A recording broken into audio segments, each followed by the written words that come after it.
asalaamaaleykum wa rahmatullahi taala wa barakaatu. mbokku rajo Mak FM 97.4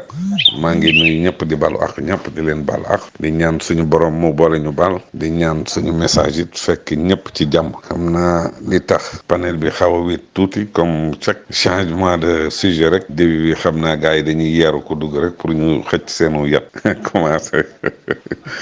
ñu ngi jégalu bu baax DG ñu ngi lay nuyu di la ziar di rafetlu sujet bi nga ñu indil tegal ñu ñetti sénégalais yoo xam ni 2000 ba léegi mën nañoo jàngat lu bare bare ci seen i mbir muy ay histoire yu tegloo yoo xam ni dafa jëm ci gouvernance bu Sénégal ay accusation yu grave yu nu teg ci boppu nit ñi loo xamee ni xaj na ci depuis 2003 2004 la commencé feeñ ci nguuru Ablaye Wade ak ki nga jëkk a tudd muy Idrissa Seck ñu doxaat ba 2012 ñu gis kaawu Karim Wade ñu doxaat ba 2017 2018 kaawu Khalifa Sall taxaw muy ñett kaa yoo xamee ni yëpp dafa jar jàngat dafa yee aussi les Sénégalais ci lu bëree bëri maanaam ci état capacité yi mu am capacité yi état am pour nuire saa yu ko neexee ak defar saa yu ko neexee te loolu yëpp day revenir ci li ma fi mësoon wax benn jour muy problème mu système bi ñu am muy système bi ñu jëlee ci nasaraan yi ñu bàyyee ñu ko rien que pour gën a mën a am contrôle ci liñ suñuy activité ak ci suñu réew am moyen aussi pour jaxasee suñu réew saa yu leen neex moo di lan moo di 3 pouvoirs yi ñu fi bàyyil nga xam ni yëpp boo ko seggatee benn pouvoir lay indi muy le pouvoir exécutif ci lii nga xamee ni mooy régime présidentiel nga xam ni kenn nit bu xasee falu mooy door boom mooy doon buur mooy doon bëmmi di def di dindi te kenn du ci mën dara ndax bu dee justice bi mooy fal ña fay ne bu dee pouvoir législatif bi mooy fal ña fay ne donc lépp day tourner autour de sa personne ak ay caprice am ki désiram ci la koy évaluer donc pour revenir rek sur le premier cas muy kaawu Idrissa Seck kan mooy Idrissa Seck c'était un élément boo xamee ni doomu Ablaye Wade la Ablaye Wade moo ko yar moo ko formé ci lu bari doon ànd ak moom ci moment yu difficile doon ànd ak moom aussi ba yàlla jox leen réew mi ku ne xam na participation li nga xamee ni ci xel ak ci xalaat yu Idrissa Seck indi ci falu Ablaye Wade ay initiative ak dox boo xamee ni doonoon na ndaw ci wetam di ko dox ci lépp loo xamee ni jëmoon na ci digganteem ak ñi yoroon pouvoir bi ci jamono yooyu muy pouvoiru socialiste yi di Abdou Diouf jiite woon ko mu doon ci jouer rôle bu am solo nekkoon benn daanaka numéro 2 ci Abdoulaye Wade bi yàlla dogalee aussi ñu jël nguur gi mu am rôle bu mu jouer bu xawoon a complexe bu xawoon a difficile moo di jouer encore le numéro 2 aux côtés de Ablaye Wade c'est-à-dire nekk présidence ci suufam di gérer lu bari pour ñu am seetlu ñi bàyyee woon xel ci jamono yooyu Idrissa Seck dafa apporter beaucoup de changements bi Ablaye Wade yi doog a jël nguur gi c'est-à-dire ci responsabilité bi ñu ko joxoon dafa nekkoon di assainir l'entourage de Abdoulaye Wade parce que xam na ni kuy doog a jël nguur ci situation yooyu dafa am ñu lay wër ñoo xamee ni peut-être dinañ la bëgg a jàppale mais problème de capacité problème de gestion yépp day tegu sa kanam Idrissa Seck ñëw assainir biir palais bi boo gisee entrée palais beaucoup li am système de sécurité yu bari ci moom la ñëwaate ba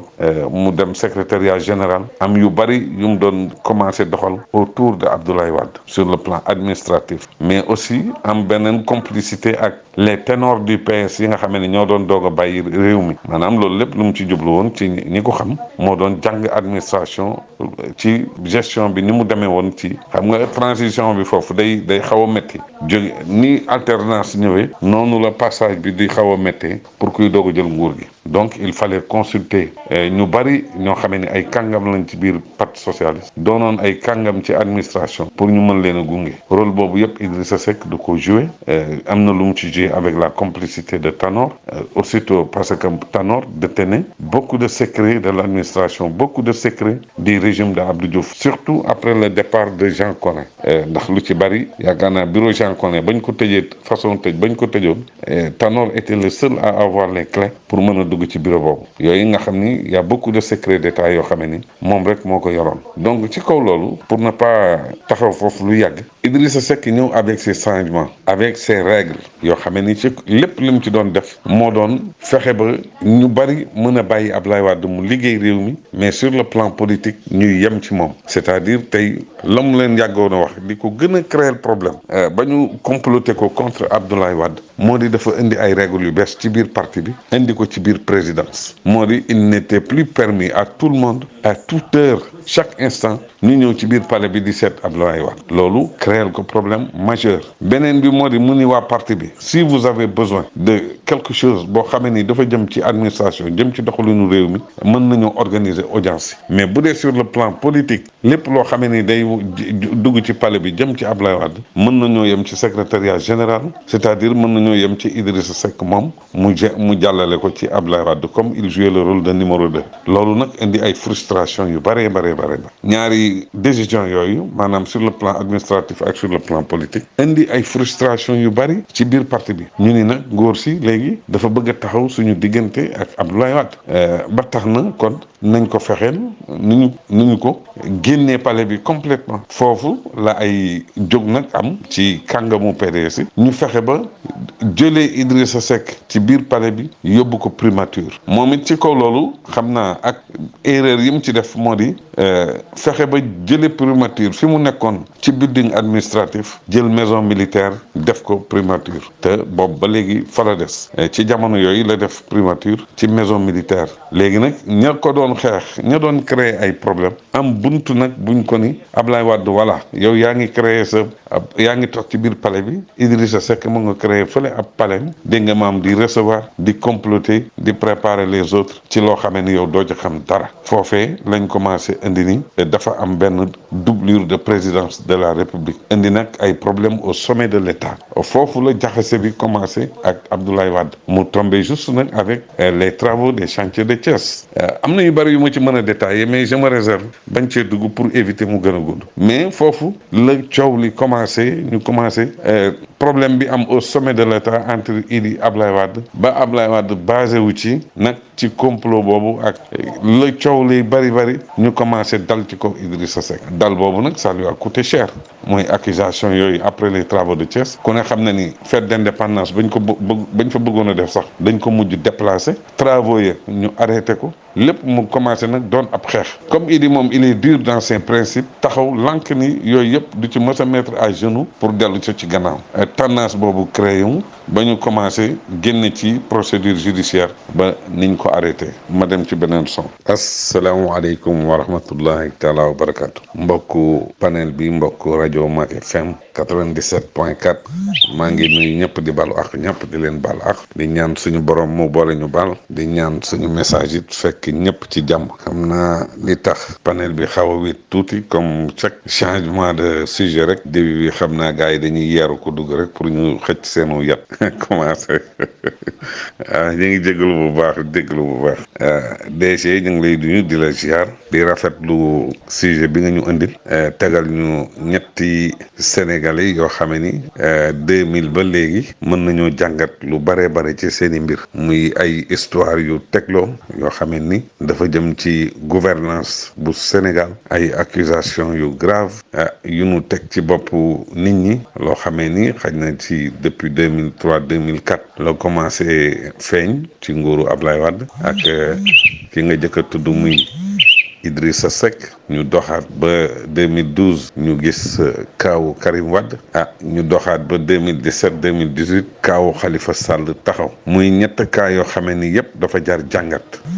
dafa yee aussi les Sénégalais ci lu bari maanaam ci état capacité yi mu am capacité yi état am pour nuire saa yu ko neexee ak defar saa yu ko neexee te loolu yëpp day revenir ci li ma fi mësoon wax benn jour muy problème mu système bi ñu am muy système bi ñu jëlee ci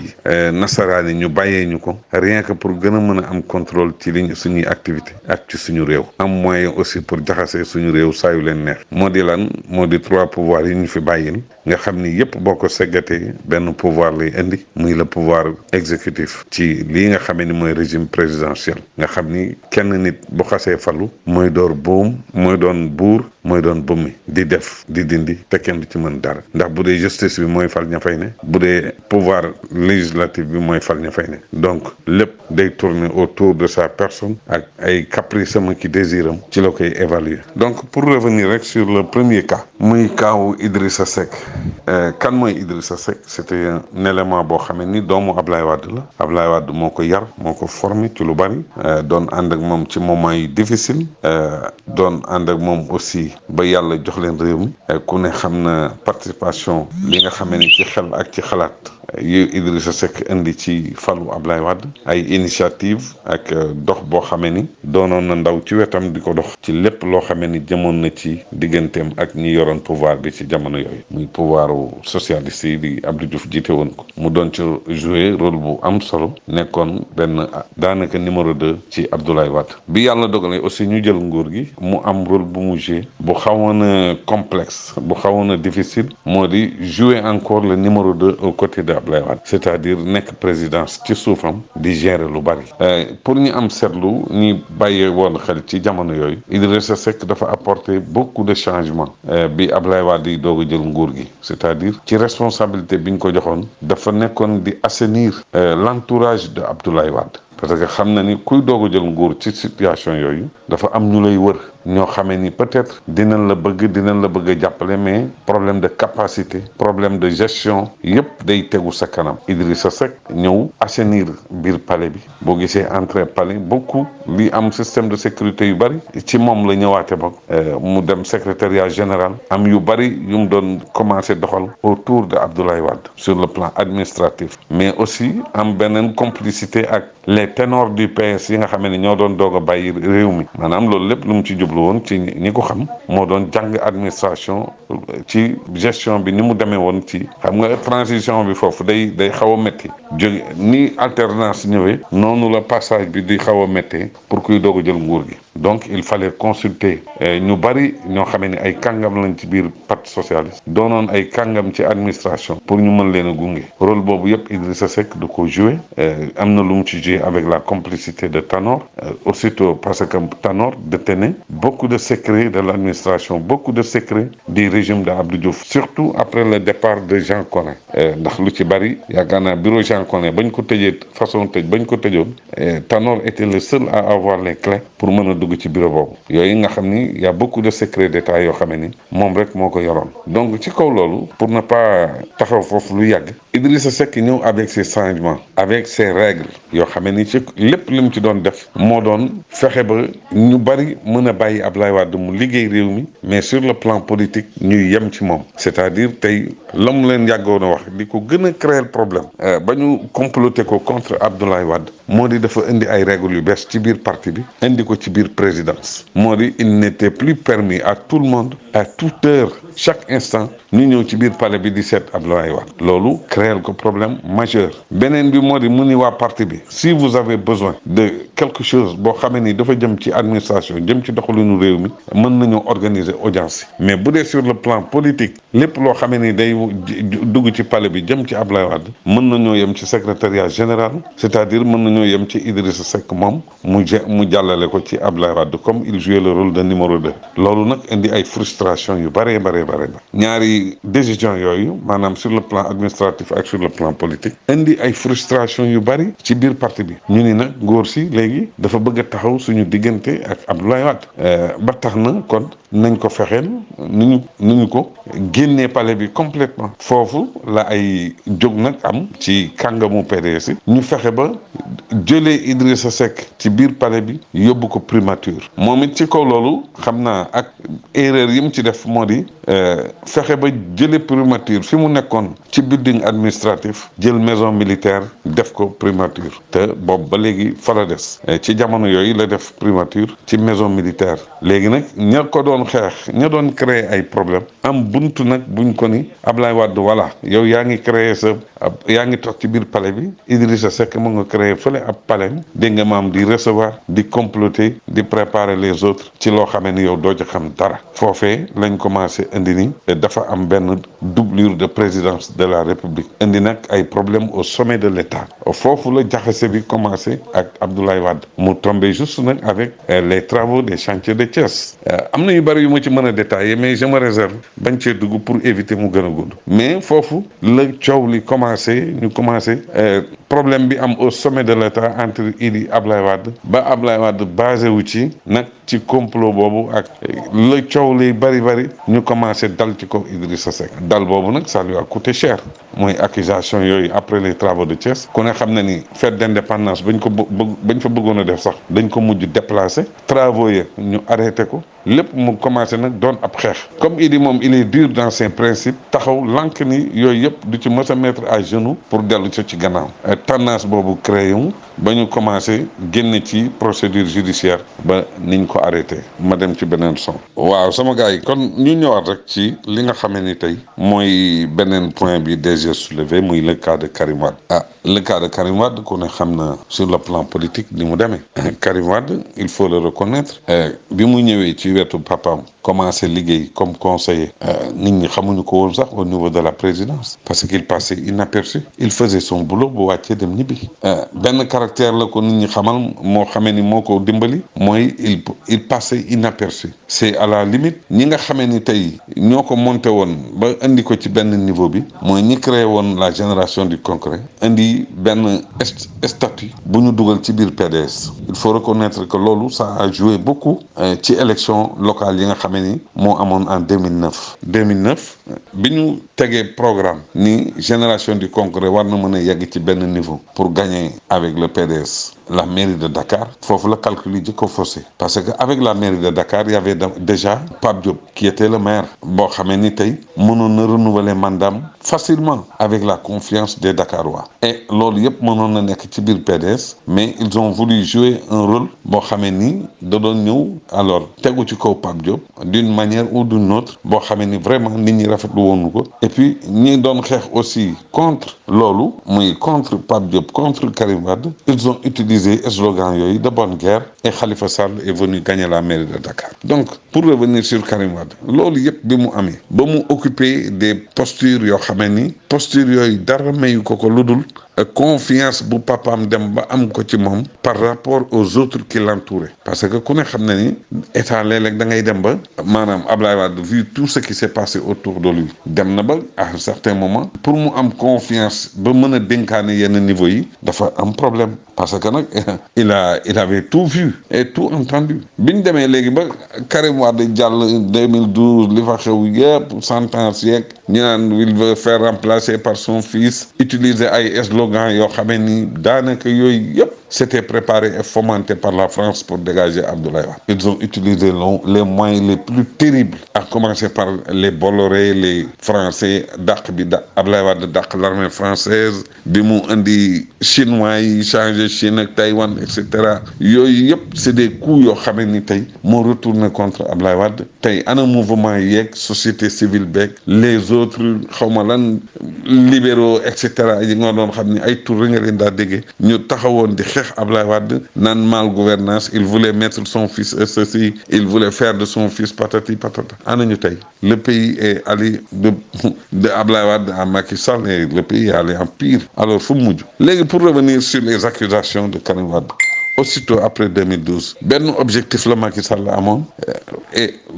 indication boobu la ko ñëpp joxoon maanaam ñi doon xeex Abdoulaye Wade ñëpp benn indication lañ ko joxoon il faut accuser Karim Wade il faut l'emprisonner pour atteindre Abdoulaye Wade ñu jël xeex boobu def ko seen plan d'action accusation de 600 milliards 100 milliards dañ commencé 600 milliards 2000 milliards ba 4000 milliards sax dégg nañ ko ci kaddu Dansokho ñu ni ay enquête la ñuy def sur le plan international ils ont dépensé combien de milliards pour envoyer des missions dans le monde entier pour enquêter sur Karim Wade ses biens et cetera ñaata mission la ñu dóor ci àll bi pour encaisser patati patata mais à la fin te Karim Wade n'était pas le seul accusé bi procureur bi jëkk a def conférence de presse am il y avait au moins 25 kàngam yoo xamee ni de l'ancien régime yu ñu tuddoon 25 yooyu à la fin fu ñu mujj le seul condamné reste Karim Wade ana ñi ñu accusé woon un procureur de la République toog devant les caméras de la télévision nationale, des télévisions privées, le monde entier nga jël ay turi nit lim leen ci ay accusations yu grave nit ñoom ñëpp dinañ leen yóbbu CREI tey CREI boobu kan moo fa jaar kenn rek moo fa jaar ku dul Karim Wade. Ça veut dire que li ñu doon wax yëpp ay montage la c'était des contre-vérités bi ñu demee après le procès après 3 ans et cetera fan la mujj on a vu toutes sortes de manœuvres pour expulser Karim Wade des prisons. jaar nañ boor bu ne kilifa diine yi ñaan nañ kilifa aada yi ñaan nañ Macky Sall a dit ñett il faut laisser la justice faire son travail ba fi kàngam yi fi nekkoon sax tey ñu mel ni ay Khalifa Sall ñu mel ni les barons du PS là ñoom ñëpp seen discours benn bi la woon pardon il faut laisser la justice faire son travail mais bi justice de faire son travail ba pare ban ni tëj leen Karim Wade cassation yeeg yëpp amatul sens qu'est-ce qu'ils ont fait qu'est-ce que l'État du Sénégal dirigé par le président Macky Sall a fait maanaam ils ont trouvé Karim Wade en prison defaral ko passeport diplomatique en prison def seeni négociation en prison jële ko prison jaarale ko Kër Madické rien que pour mu nuyu sëriñ comment il s'appelle encore sëriñ bi xalifa sëñ Sidi Mokhtar bi fi mu ne ni doomu sëñ Sidi Mokhtar la woon moom la fa nuyu ñu jëlaat ko entre les mains des gardes pénitentiaires yóbbu ko aéroport dugal ko ci jet privé boole ko avocat ak ñi ko jël si woon ñu yóbbu ko ba bitim réew léegi boobu complot ban état moo ko mën a def ba pare bëgg a wëlbatiku bëgg ñu gëmloo ay légalité ki respect de la loi parce que quel que soit boor bi ñu doon comploter maanaam quel que soit ñi représenté Karim Wade amul sens état di ñu revenir entre les mains vides pour nous dire que ni Karim Wade dugal nañ ko ci jet privé génne nañ ko Sénégal gracier nañ ko mais boobu état mooy bi yëpp Sénégal parce que après tout ñun amuñu woon affaire ak Karim Wade c'est un simple Sénégalais il a fauté il doit être jugé il n'a pas fauté il doit être libéré mais ban état complice le Sénégal war a am bu yàpp Sénégalais yi après tant d'accusations tant de milliards yi ñuy tudd ni yóbbu nañ ko ngay jël l'incriminé di ko defal passeport diplomatique en prison escorté ko ba dugal ko ci avion génne ko réew ma ba pare wëlbatiku naan da ngay joxe ay explications à tes populations mais loolu mooy manque de respect notoire aux Sénégalais foofu la faute bi nekk Karim Wade finalement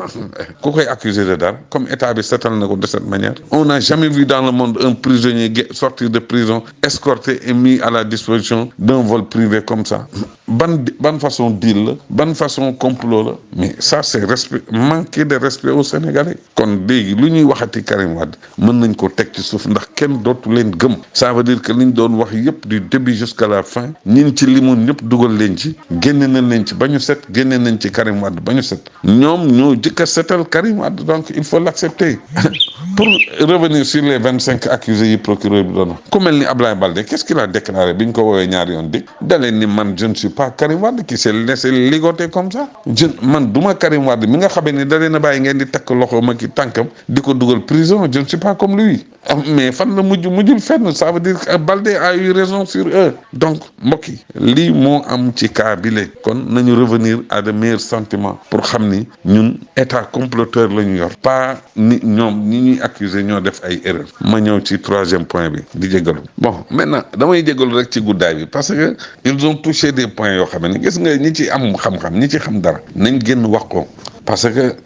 am na ku ma ko wax démb ci boy yi ni ma da ngay wax ba xabaabal oui très bien parce que pour être explicite pour être clair avec ces gens-là il faut quand même nga leeralal leen lu bari parce que dafa am riir yu leen di romb rek ma ngi mel ni nga taxaw rek benn bombardier aéronautique fii romb la nga defee ni avion buy naaw moo la romb alors que lu mën a rey peuple bi yëpp jàll na fa il faut ñu expliquer leen ba ñu xam di xew te ci man ci dégg-dégg boobu ci lan pour revenir sur la 3e personnalité qui est Khalifa Sall accusé aujourd'hui et mis en prison par ce régime de Macky Sall mais Khalifa Sall kañ la jël mairie de Dakar 2009 la gagné mairie de Dakar aussitôt après Khalifa Sall Macky Sall a quitté le PDS en 2009 Khalifa Sall a joué un rôle sur le plan économique il a beaucoup aidé Macky Sall naka la ko doon aidé sur le plan nu mu tuddati économique je veux dire logistique ak jàpp économique quand on le dit ça veut dire ñi nga xamee ni tey ñoo nekk autour de Macky Sall ñëpp Khalifa Sall moo leen doon fay ci turu mairie Dakar par weer ñu ci bari duñ ko weddi te ñoom ñëpp bi Macky Sall yéegee ci nguur gi lañ jàmm Khalifa Sall mais seen signature ma nga mairie ba fa lañ daa encaissé seen weer wu dee donc Khalifa a joué un rôle ci maanaam dundu APR ci boppam ba APR di doog a commencé parce que ku xam Macky Sall la xam ni quand il veut quelque chose il peut se mettre à genoux c'est comme ça qu'il fonctionnait il l'a fait avec Wade il l'a fait avec Khalifa il l'a fait avec d'autres ténors leaders avant d'accéder au pouvoir gis nañ ko ci campagne bi ni mu doon doxalee on a tout vu yëpp a ngi ci télé beeg rajo yi ñu mën ko suivre donc Khalifa Sall bi muy doog a jël mairie Dakar gis nga caisse d'avance bi ñuy wax même bi mu ko gisee dafa jëkk taxaw seetlu ni ah non lii xaalis bi di muy demee ni c'est pas ça c'est pas normal waruñu jël xaalis bu toll ni 30 millions par mois dugg na fi génn na fi di ko justifier de cette manière ni gaam yi lii bu ko kenn laal parce que man lii leeruma ñu convaincre ko ni ko Khalifa c'est comme ça que ça fonctionne Mamadou Diop jaar na fi il fonctionnait comme ça Pape Diop jaar na fi il fonctionnait comme ça yow boo ñëwee bañ ci fonctionner ça veut dire que li la war biir Dakar doo ko mës a def parce que c'est avec ces fonds là la ñuy financer dëj yi kilifa réew mi kilifa aada yi ñiñ ci war a dimbali muy imam yi muy ñi feebar maire bi war leen a dimbali muy ñooñu ma wax ni recruter ne leen ñu sos rëkk ci Macky Sall te c'est Macky Sall qui lui a demandé de recruter ses amis ñi nga xamee ni ñu ngi woon ci wetam te amuñu fenn fu ñu jàpp mu di leen jàppale di leen fay par weer sans ñu def tous nag dooru ñu woon def dara lu dul topp ci gannaaw Macky Sall di wër di campagne c'est comme ça que Khalifa utilisait cet argent là mais mu doon problème de gestion une faute de gestion boo xamee ni kenn mënu ko miim parce que ñoom ñu bi mu demee ba mu yàgg ñoom ñu ko ci dugal à ce que mu di ko utiliser qu'est-ce qu'il faisait il ne faisait que signer ba pare jox ay indication diw yaayam gaañu na ci parti bi la bokk nañ ko yóbbul jaxal diw imam diw war naa am xar dañ ko yóbbul xar diw war nañ ko dimbali war nañ ko faj ñii ñu faj seen i bët ñii ñu faj seen i bëñ ñii ñu dimbali leen sur le plan social beaucoup de responsabilités APR yi nekk fii di balbalu di condamner Khalifa mos nañ ci ba dëgër c'est comme ça qu'il a été mis dedans maintenant quand il s'est agi dégg nga maam de prendre des décisions pour le deuxième mandat de Macky Sall nga xam ni comme ni ko Cheikh Bamba Dièye waxe ba mu faloo ba am weer rek la commencé di seet ñu koy jàppale pour deuxième mandat ça veut dire que moom ba mu faloo la commencé Cheikh Bamba Dièye moo ko wax te je ne crois pas que mu taxaw di ko fenal di ko duural noonu moo wax ni weer la ñu am ci gouvernement bi Macky Sall commencé di seet ñu koy jàppale pour ce deuxième mandat ça veut dire qu'il était depuis le début omnibulé par ce deuxième mandat commencé di ci dox loolu mu ci dox bi ñu yegsee si Khalifa da leen ni ñett ni leen non il n'est pas question parti socialiste di toog en ce moment naan day jàppale Macky Sall pour mu am deuxième mandat c'est dire que parti socialiste du mës a dem élection maintenant avec ces jeunes les Aïssata Tall et cetera ils ont dit non à Tanor parce que booba fekk na Tanor ñu dig ko loo xamee ni au moins dina toog ci budget 7 à 8 milliards loolu lañ ko digoon ba mu demee ba Macky Sall confirmé ko il a donné des noms wax ay circuits bi ñu yóbbu IGE ñu dem gëstu mairie Dakar ils ont trouvé que ni en matière de gestion lépp était clean lépp la setal Khalifa faisait un bon travail sur ce plan-là mais benn erreur bi mu def rek mooy ci gestion fonds yooyu mu dénkaane woon te signature am nekk ci au nom de la mairie de Dakar moo di xaalis bi ñu doon dimbalee ñii ak ñii di ci fay yu bare tabaski yeeg korité yeeg social beeg yépp ñu doon ko génne ci xaalis boobu ku xam Khalifa Sall xam ni honnêtement du lekk xaalisu mairie bi loolu moom nañ ko xamal parce que il est correct il a été au moins dans l'administration pendant des années kenn xamalu ko wuru ci yooyu mais erreur de gestion am na ñu commencé ci profito ci jël IGE gisul dara ñu utiliser d'autres circuits dal ci koom bi nag mooy ne lui pardonner rien du tout c'est-à-dire ou accompagner Macky Sall pour un deuxième mandat ou le foutre en prison ils l'ont demandé émissaires yi Macky Sall di yabal yépp mooy day ñëw jàppale ma on est d'accord mënumaa jàppale alors la justice va faire son travail te xam na ni faute de gestion boobu minimum même bu doon 1000 francs la mën na la ci incriminer denc la parce que deniers publics lañ koy daal di tuddee loolu ñun ñëpp xam nañ ko mu insister parti socialiste Tanor jël part moom mu jël part ñu commencé éclater parti socialiste en deux ñii jaar fii Tanor moom toog fa mu toog rek di xaar ku ko teral di xaar ku ko sédd ba bin koy jox au conseil des collectivités territoriales bi mu toog fa ak budget fam ne commencé naa jënd ay 4x4 di yóbbu nit ñi màkk di sédd la xaalis bi ancien PS yi nga xamee ni jàppatuñu woon ci dara moom la commencé recruter pour revivre pour se faire la vie voilà Khalifa maintenant il n'a qu'à payer ce nom-là qu'il a dit à Macky Sall. C'est ce qu'il est en train de faire en prison. jeex na ñu tëj ko ku ne xam na ni procédure yi niñ ko leme niñ ko caxatee lem ko rapidement c'est illégal et infondé teguwul ci benn loi teguwul ci benn règlement mais néew doole Dakar waaye aussi taxaw di seetaan bi ñuy lever immunité parlementaire mais yow lu toll ni état taxaw ni non diw dañ koy accuser mais amul immunité parlementaire dañ koy accuser teguñu ci ay weer nga ñëwaat ni da ngay lever immunité parlementaire mais y a quoi de plus contradictoire que ça lan moo gën a fës loolu lan moo gën a désordonné loolu ñu tegaat ci nga ñëw ñu condamné ko mu war a dem cassation nga jël say décision naan da ngay révoquer mais mel ni yow nit ki da nga yàkkamti woon mu faatu rek ba nga gas kàmb tëmbal ko alors que la waroon sax ci am néew sax bu faatoo dinañ ko sang waajal ko jullee ko doo ko yóbbu mais diw dee na rek nga gas kàmb ni ko ci pëjax ni suul nañ ko basta jeex na mais quand même revenons à nos moutons il faut être sérieux dans ce pays-là le Sénégal mérite beaucoup plus que ça kon wax bi dana gudd mais c'est normal c'est normal les complices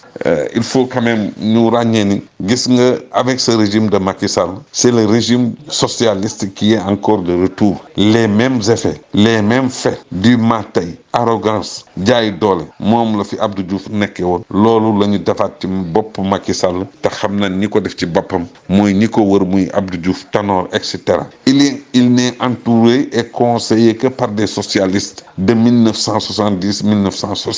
même système boobu même régime boobu boo gisee sax ni ñuy matraquer les opposants là moo fi amoon dans les années 70 copie conforme amul sa jàng parce que loolu la Macky Sall di évoluer ci lay dox encore une fois pour dire à revenir à DG lui faire comprendre que ni li ñett yi ñu fi teg yépp c'est des complots d'État yoo xam ne yooyu yëpp day tegwaat sur la responsabilité de nos dirigeants Sénégal ñoo war a weesu di accuser nit ci ay tort rien que pour liquider ko pour des raisons politiques nit ku sàcc nañ ko jàpp def ci kaso bi moo xam ginaar la sàcc moo xam million moo xam milliard ku ñu accuser te muy dëgg ñu jàpp la nañ la def ci kaso bi mais il n'est pas question intolérable pour des raisons politiques ñuy nangu ñuy jël li nga xam ne moo gën ci ñun di crème parce que Khalifa Sall quel que soit alpha crème la ci biir Sénégal maanaam ci nit ñi gën a baax ci Sénégal ci la bokk am na jàng am na xam-xam mën na gérer administration pourquoi ñu di ko liquider nit ñi taxaw di seetaan voilà le mot pourquoi aussi noonu mu valable woon pour Idrissa Seck ñu di ko liquider nit ñi taxaw di seetaan Karim Wade ñëw ñu liquider ko génne ko réew mi nit ñi taxaw di seetaan Khalifa Sall ñëw ñu liquider ko nit ñi taxaw di seetaan mais demain il y aura un autre kan lay doon c'est la question que les Sénégalais doivent se poser maintenant nag pour revenir loolu yëpp li ko dindi mooy am un bon chef d'État un vrai Sénégalais boo xamee ni réewu Sénégal soxal na ko ñor na ko pour mu diriger réew mi en toute liberté ci démocratie ak respect des droits des compatriotes sénégalais loolu fekk amuñu ko Macky Sall est sur un point de non-retour fi mu ne ku dox digganteem ak lii nga xamee ni mooy deuxième mandat duma ko bëgg ci yow donc di ñaan suñu réew yàlla na fa yàlla def jàmm yàlla nañu dem ci ay élections yu transparentes yu tranquille kii gagné ñu jël réew mi tegaat ko ci yoon ki gën ci réew mi nag yàlla na ko fi yàlla teg loolu rek lay tëjee di jéggalu ci guddaay bi di jox ñëpp rendez-vous ci kanam incha allah jërë ngeen jëf